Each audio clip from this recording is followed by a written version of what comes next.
আলী আমজদের ঘড়ি, চাঁদনীঘাটের সিঁড়ি, বঙ্কুবাবুর দাড়ি আর জিতু মিয়ার বাড়ি, চারে মিলে সিলেটিদের বেটাগিরি।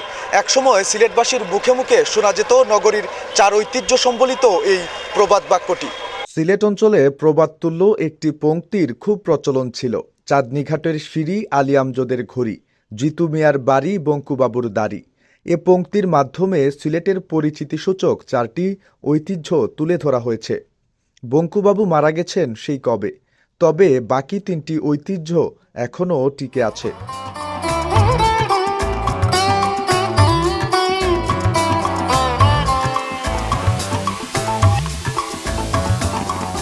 সুরমা নদীর তীরে কিনব্রিজের ঠিক পাশেই অবস্থিত সিলেটের ঐতিহ্যবাহী আলী আমজদের ঘড়ি, যে ঘড়ি বাংলাদেশ ছাপিয়ে পুরো বিশ্বে এখন সিলেটের ঐতিহ্যের স্মারক। সুরমা নদীর তীরে সিলেটের প্রবেশদ্বার খ্যাত কিনব্রিজের ঠিক পাশেই ঐতিহ্যবাহী আলী আমজদের ঘড়ির অবস্থান। 1874 সালে মৌলভীবাজারের কুলাউড়ার পৃথিম পাশার জমিদার নবাব আলী আহমদ খান ঘড়িটি নির্মাণ করেন। নামকরণ করেন নিজের ছেলে আলী আমজদ খানের নামে। লোহার খুঁটির উপর ঢেউটিন দিয়ে গম্বুজ আকৃতির নান্দনিক এই ঘড়ি যে কাউকে মুগ্ধ করে। 9 ফুট 8 ইঞ্চি দৈর্ঘ্য আর 8 ফুট 10 ইঞ্চি প্রস্থের ঘড়ি সম্বলিত মোট ঘরের উচ্চতা 26 ফুট। এ ঘড়ি সিলেটের প্রতীক হিসেবে এখন দেশ বিদেশে সুপরিচিত। তৎকালীন ব্রিটিশ বড়লাট নর্থ ব্রুকের সিলেট আগমন উপলক্ষে তাকে অভিনন্দন জানাতে সুরমা নদীর চাঁদনীঘাটে নির্মাণ করা হয় দৃষ্টিনন্দন এই সিঁড়ি, যা পরবর্তীতে চাঁদনীঘাটের সিঁড়ি নামে পরিচিতি লাভ করে। যখন কিনব্রিজ হয়নি তখন এই চাঁদনীঘাট ছিল সিলেটের প্রবেশমুখ। 1884 সালে বড়লাট লর্ড নর্থব্রুক সিলেট সফরে এসেছিলেন। তিনি লঞ্চে করে এসে নেমেছিলেন সিলেটের চাঁদনীঘাটে।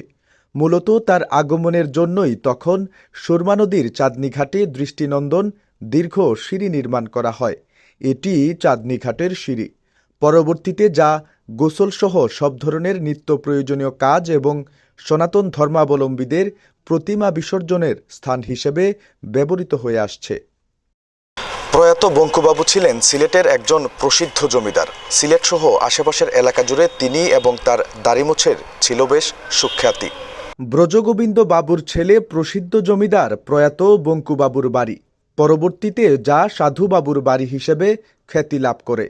সংস্কৃতিমনা, সঙ্গীতানুরাগী, খ্যাতিমান এই জমিদার তার সুন্দর দাড়িগোঁফের জন্য সিলেট জুড়ে আলাদা পরিচিতি পেয়েছিলেন। কথিত আছে বঙ্কুবাবুর সুদীর্ঘ দাড়িগোঁফ পরিচর্যার জন্য আলাদা লোকের প্রয়োজন পড়ত। তার সুখ্যাতির এই পরম্পরা বঙ্কুবাবুর বংশধরেরা বর্তমানে পালন করে যাচ্ছেন। সিলেটের শেখঘাটে অবস্থিত লাল ব্রাদার্স বাড়িটি বনেদি পরিবার হিসেবে আজও বিখ্যাত। সিলেটের ইতিহাসে যেসব ঐতিহাসিক স্থাপত্য শিল্প আছে তার মধ্যে অন্যতম হলো এই জিতু মিয়ার বাড়ি। তবে বর্তমানে নানা কারণে এই বাড়ির ইতিহাস সবার নজরের বাইরেই থেকে যাচ্ছে। খান বাহাদুর আবু নছর মোহাম্মদ এহিয়া ওরফে জিতু মিয়া নগরীর শেখঘাট কাজীর বাজারে 1.365 একর জায়গা জুড়ে মুসলিম স্থাপত্য শৈলীর এই বাড়িটি নির্মাণ করেন। জিতু মিয়া প্রথমে সাব রেজিস্ট্রার হিসেবে তার কর্মজীবন শুরু করলেও 1897 থেকে 1903 সাল পর্যন্ত সিলেট পৌরসভার ভাইস চেয়ারম্যান এবং অনারারি ম্যাজিস্ট্রেট ছিলেন।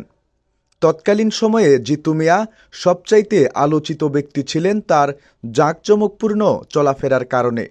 প্রতিদিন শত শত লোকের আত্মীয়তা করার কারণে একটি বিশেষ সুনাম তখনকার সময়ে মানুষের মুখে মুখে ছিল।